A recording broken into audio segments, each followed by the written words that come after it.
أما بعد قال الله تبارك وتعالى في القرآن الكريم: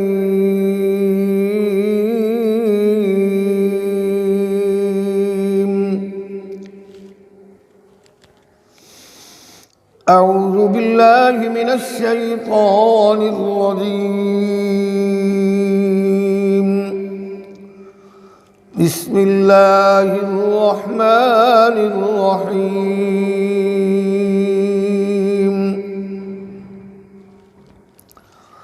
وما هذه الحياة الدنيا إلا لهو ولعب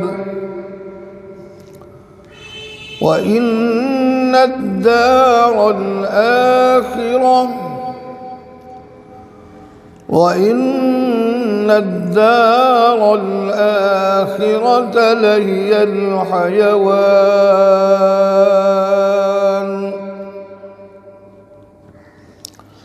لو كانوا يعلمون.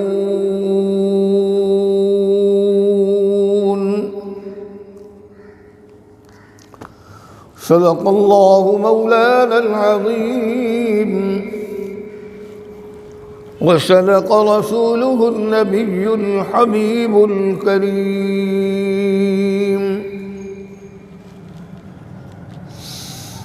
ونحن على ذلك لمن الشاهدين والشاكرين والحمد لله رب العالمين.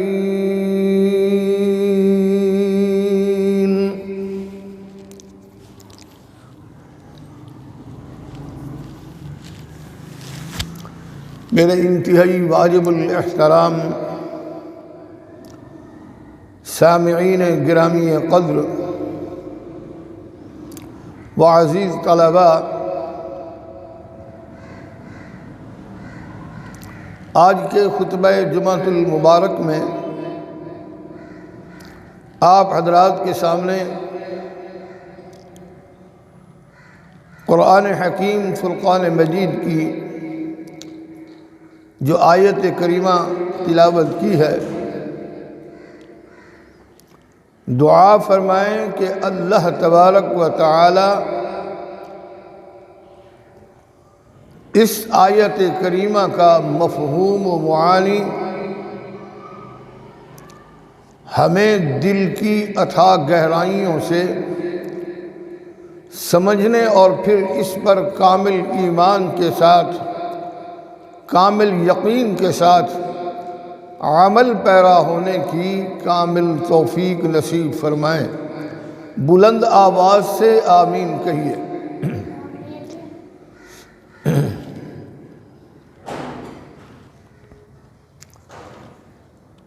میرے عزیز دوستو،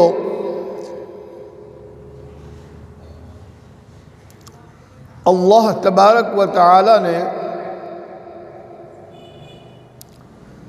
انسان کو اشرف المخلوق یعنی کہ روئے زمین پر بسنے والی مخلوقات، اس سے سب مخلوقات سے سب سے زیادہ بہترین اور اشرف مخلوق بنا کر جن فطری خوبیوں میں سے ایک اہم خوبی حضرت انسان کو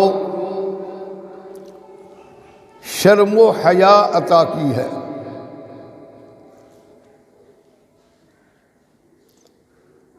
انسان اشرف المخلوقات میں سے، اور پھر اللہ تبارک و تعالی نے فطری خوبیوں میں سے ایک بہت بڑی اہم خوبی شرم و حیا انسان کو عطا کی ہے۔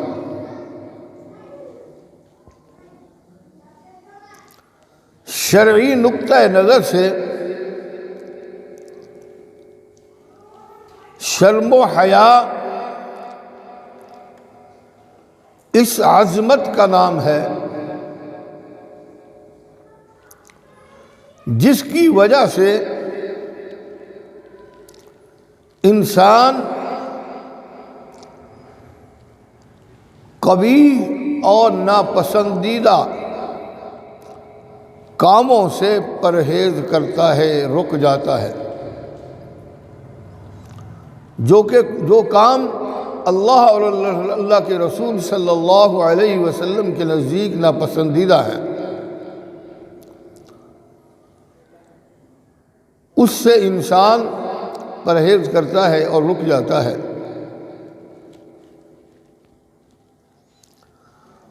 اللہ کے دین اسلام نے شرم و حیا کو خوب سے خوب تر اجاگر کیا ہے، واضح کیا ہے، تاکہ اہل ایمان مومن باحیا بن کر معاشرے میں امن و سکون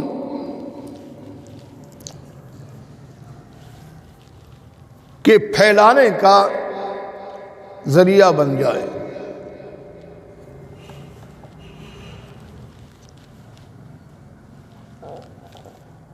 اہل ایمان شرم و حیا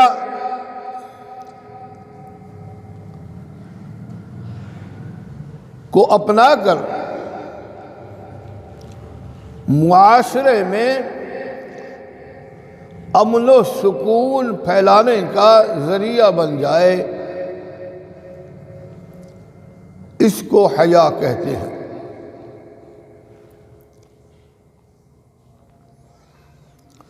آقائے نامدار تاجدار مدینہ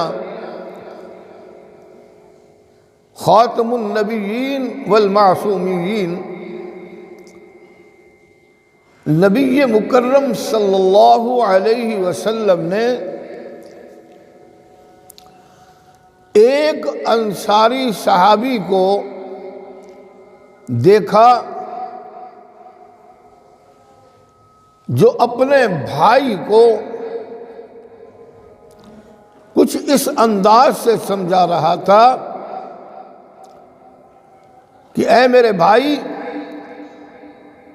زیادہ شرم و حیا نہ کیا کرو۔ ایک انصاری صحابی تھا، نیا نیا اسلام لایا تھا، تو اپنے بھائی سے کہہ رہا تھا کہ اے میرے بھائی، زیادہ شرم و حیا نہ کیا کرو، دوسرے لفظوں میں زیادہ شرمیلے نہ بنا کرو۔ تو اس موقع پر آقائے نامدار تاجدار مدینہ محمد عربی صلی اللہ علیہ وسلم نے اس صحابی رسول کی بات کو سنا اور ارشاد فرمایا، مشکاہ شریف کی حدیث ہے کہ اس کو چھوڑ دو، کیونکہ حیا ایمان کا جز ہے، حیا ایمان کا حصہ ہے۔ اسی طرح دوسری حدیث شریف میں ارشاد فرمایا کہ حیا خیر ہی کی موجب ہوتی ہے، سبب ہوتی ہے۔ اسی طرح ایک اور روایت میں ارشاد فرمایا کہ حیا سراسر خیر ہے،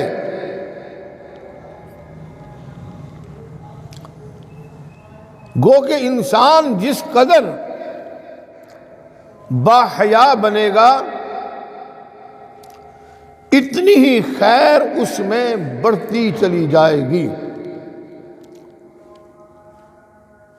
ایمان حیا کو اپنانے سے اس کے اندر خیر و بھلائی والا معاملہ آ جائے گا، شر سے وہ باز آ جائے گا،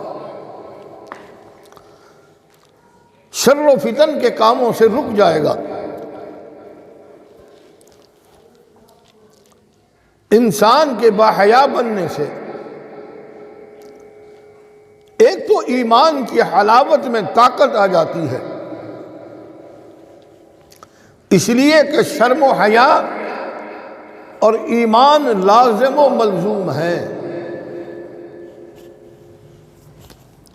حیا ایمان کے ساتھ ہے اور ایمان حیا کے ساتھ ہے۔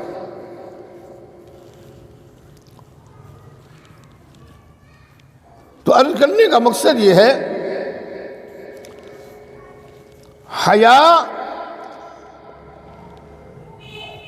ان صفات حمیدہ میں سے ہے جن کی وجہ سے خاتم النبیین شفیع المذنبین محمد عربی صلی اللہ علیہ وسلم نے ارشاد فرمایا کہ حیا ایمان کا حصہ ہے،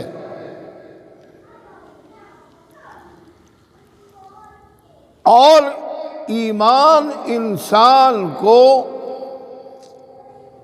جنت کے اعلیٰ علیین درجات میں لے جائے گا۔ کیا فرمایا آپ نے؟ آپ صلی اللہ علیہ وسلم نے کہ حیا ایمان کا حصہ ہے، اور ایمان انسان کو جنت کے اعلیٰ مقام میں لے جائے گا۔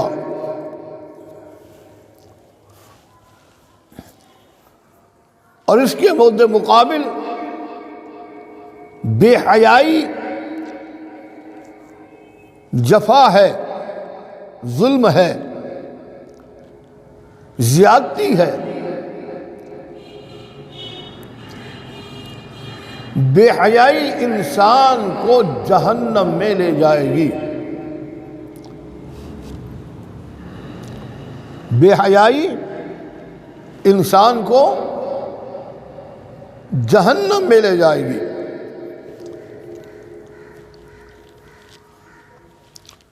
حیا کی وجہ سے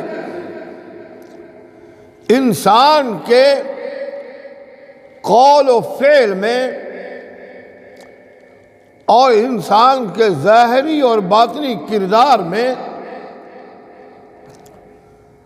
حسن و جمال پیدا ہوتا ہے، نکھار آ جاتا ہے، حسن اس کے اندر اللہ پاک کی طرف سے دعیت کر دیا جاتا ہے۔ لہذا باحیا انسان مخلوقات کی نظر میں، ایک تو مخلوق ہے اشرف المخلوق حضرت انسان، میں اپنی بات کو ذرا واضح کرنا چاہ رہا ہوں کہ روح زمین پر بسنے والی تمام تر مخلوقات کی نظر میں بھی باحیا انسان پرکشش بن جاتا ہے، اور پروردگار عالم جل جلالہ کے ہاں بھی مقبول سے مقبول تر انسان بن جاتا ہے، باحیا انسان۔ اللہ تبارک و تعالی نے قرآن حکیم میں بھی اس کا ذکر کیا ہے، باحیا انسان کا۔ وقت نہیں ہے کہ اس پر تفصیل سے بات کی جائے، تھوڑا سا میں تذکرہ ایک پیغمبر کا کر کے آپ کو بات سمجھانا چاہ رہا ہوں کہ حضرت شعیب علیہ السلام ایک پیغمبر گزرے ہیں۔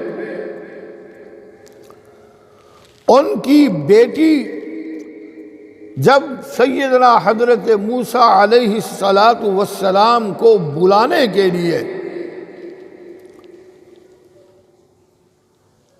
حضرت موسیٰ علیہ السلام کی خدمت میں گئی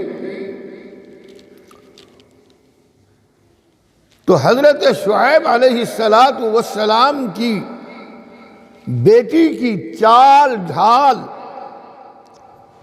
میں بڑی شائستگی اور میانہ روی تھی، یعنی کہ حیا اور ایمان کی دولت سے مالا مال، اس کے چلنے میں، اٹھنے بیٹھنے میں بہت بڑی شائستگی اور میانہ روی تھی۔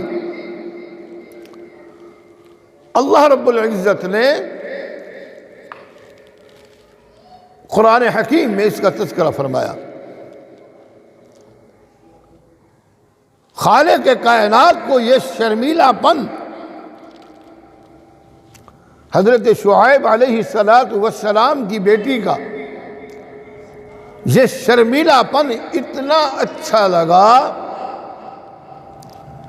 کہ قرآن مجید میں بھی اس کا تذکرہ فرما دیا۔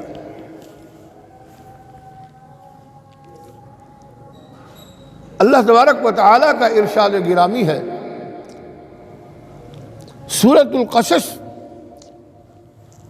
میں اللہ تبارک و تعالیٰ نے اس کو بیان کیا ہے۔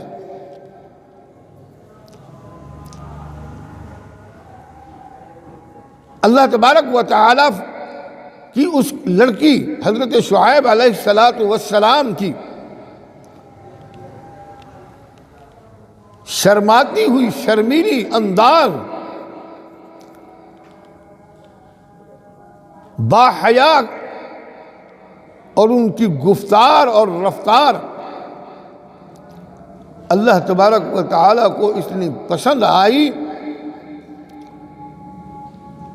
کہ اللہ تبارک و تعالیٰ نے اس کا تذکرہ قرآن مجید میں فرما دیا۔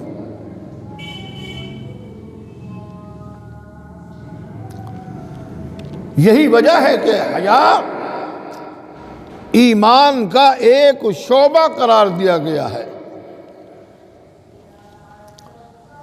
چنانچہ آپ صلی اللہ علیہ وسلم کا ارشاد مبارک ہے، الحیاء شعبۃ من الایمان، حیا ایمان کا حصہ ہے۔ الحیاء شعبۃ من الایمان، مشکوٰۃ شریف کی حدیث ہے، غالباً 12 نمبر حدیث ہے۔ لہذا جو شخص حیا جیسی نعمت سے محروم ہو جاتا ہے وہ در حقیقت محروم القسمت ہو جاتا ہے،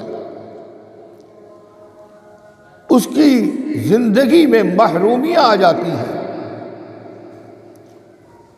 اس لیے کہ اللہ تبارک و تعالی بے حیا اور بے شرم انسان کو ناپسند فرماتا ہے، اور اس کی زندگی میں مصیبتیں، مصائب و آلام مقدر بن جاتی ہیں، اور پھر ایسے انسان سے خیر کی توقع کسی بھی صورت میں نہیں کی جا سکتی۔ اچھائی کی توقع جو بے حیا انسان ہوتا ہے اس کے اندر بھلائی کی توقع نہیں کی جا سکتی، اور ایسے انسان سے بھلائی کی توقع رکھنا عبث ہے، فضول ہے۔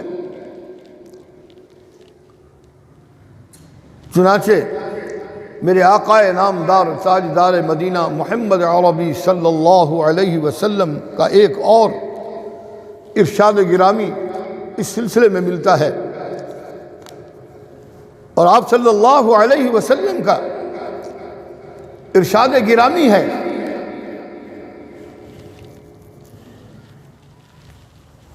اور یہ بھی مشکوٰۃ شریف کی حدیث مبارکہ ہے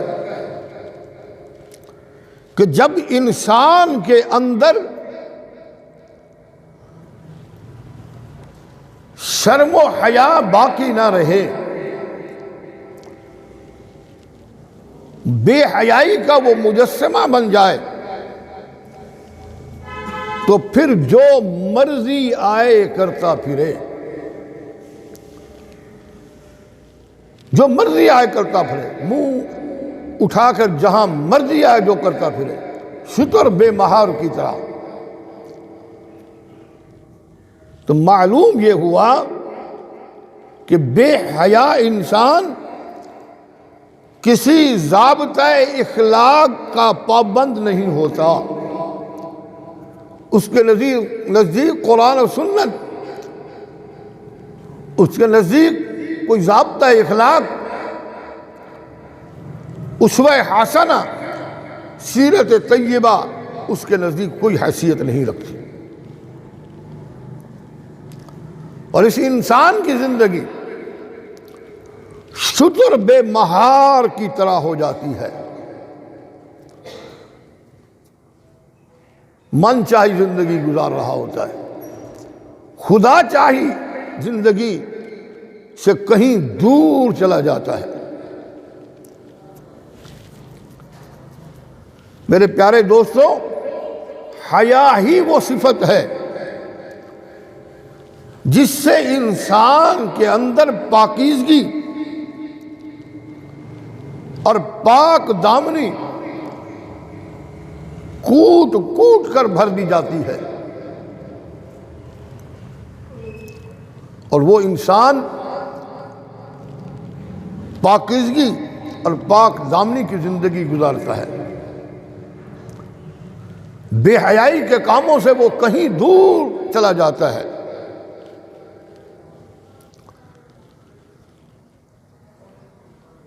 تو گرامی قدر سامعین محترم، تمام تر مسلمانوں پر یہ بات لازم ہے، فرض عین ہے کہ وہ حیا کی جو صفت اللہ تبارک و تعالی نے حضرت انسان کے اندر فطری طور پر رکھ دی ہے، اس کو اپنائے تاکہ رہتی دنیا تک جتنی بھی اللہ تبارک و تعالی نے اس کو زندگی عطا کی ہے وہ پاکیزگی اور پاک دامنی کے ساتھ زندگی گزارے۔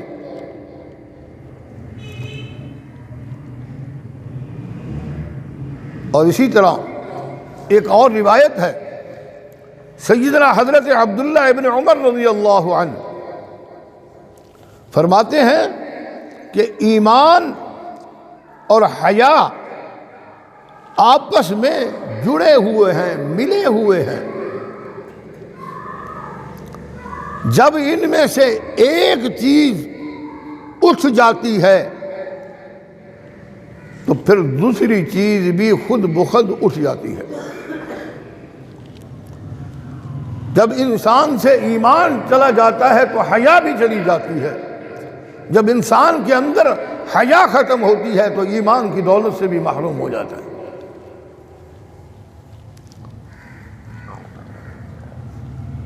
اور آج کل کے اس میڈیائی دور میں جس انداز سے بے حیائی، فحاشی اور عریانی ایک سوچی سمجھی سازش کے تحت، ایک باقاعدہ منصوبے کے تحت مسلمانوں کے اندر اور بالخصوص نئی نسل کے اندر پھیلائی جا رہی ہے، اللہ کی پناہ، الامان والحفیظ۔ آئے روز نئے نئے فتنے جنم لے رہے ہیں میڈیا کے ذریعے سے۔ انٹرنیٹ دیکھ لیں، فیس بک کھول لیں، یوٹیوب کو کھول کے دیکھ لیں، حتیٰ کہ یہاں تک خباثت کی جا رہی ہے کہ قرآن حکیم کی جو تلاوتیں ہوتی ہیں ان کو بند کر کے اس میں ایک بے حیائی کا اشتہار چلا دیا جاتا ہے۔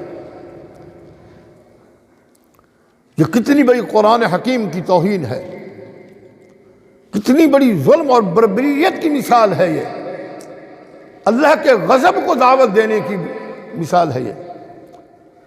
قرآن حکیم جیسی مقدس کتاب کی تلاوت کے دوران تلاوت کو بند کر کے اشتہار بے حیائی کے اشتہار چلا دیے جاتے ہیں۔ یعنی کہ انٹرنیٹ کے ذریعے سے ہم قرآن حکیم کی تلاوت ہی نہیں سن سکتے، دوران تلاوت بے حیائی کے اشتہار شروع ہو جاتے ہیں۔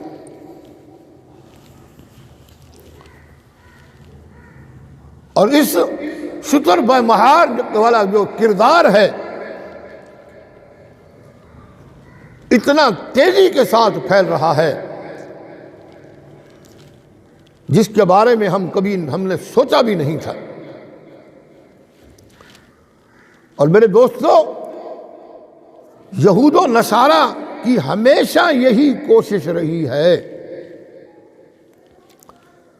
کہ کسی نہ کسی طرح مسلمانوں کے اندر بے حیائی اور فحاشی جنم لے لے،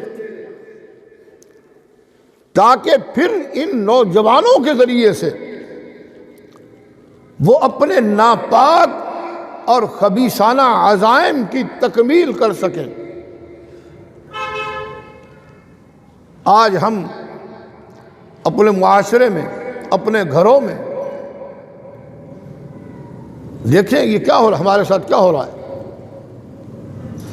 نئی نسل اتنی تیزی کے ساتھ بگڑتی چلی جا رہی ہے،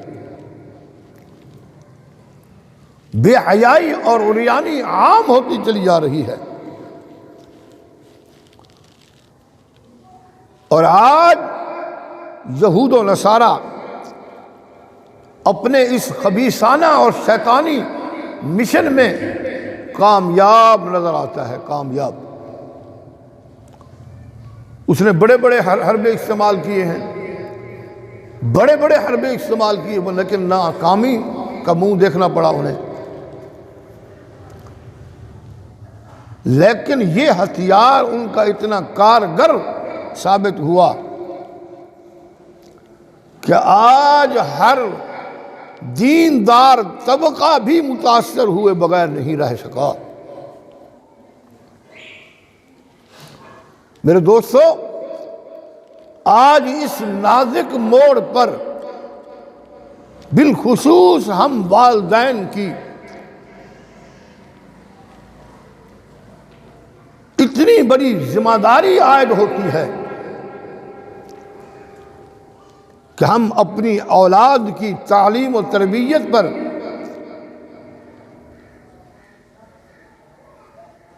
اور ان کو پروان چڑھانے کے لیے اسلامی تہذیب و تمدن سے روشناس کرانا ہوگا۔ اگر ہم نے اپنی اولادوں کو اپنے حال پر چھوڑ دیا تو میرے دوستوں وہ وقت دور نہیں کہ جب ہماری نئی نسل شتر بے مہار کی طرح زندگی گزار رہی ہوگی اور ہماری زندگیاں جہنم بن کر رہ جائیں گی، اور آ رہا ہے یہ چیز سامنے۔ تو میرے دوستو ہمیں چاہیے کہ ہم اپنی نسل نو کو اس انداز میں ان کی زندگی کو پروان چڑھائیں، اسلامی خطوط پر، اسلامی تہذیب و تمدن پر، تاکہ آنے والے وقت میں وہ ہمارا نام روشن کر سکیں۔ اگر خدا نخواستہ ایسا نہ ہوا، ہم غفلت کا شکار رہے، تو دوستو وہ وقت دور نہیں کہ دنیا میں ہمارا نام و نشان مٹ جائے گا۔ دعا ہے کہ اللہ رب العزت ہمارے حال زار پر رحم فرمائے اور ہمیں شرم و حیا کی نعمت سے مالا مال فرمائے۔ اللہ اور اللہ کے رسول صلی اللہ علیہ وسلم کے فرامین عالی پر کامل یقین اور کامل یقین کے ساتھ عمل پیرا ہونے کی کامل توفیق نصیب فرمائے۔ اقول قولی ھذا والحمد للہ رب العالمین۔ جن دوستوں کے پاس موبائل ہیں وہ اپنے موبائل بند کر لیں، سنتیں پڑھ لیں، نماز پڑھتے ہیں انشاءاللہ۔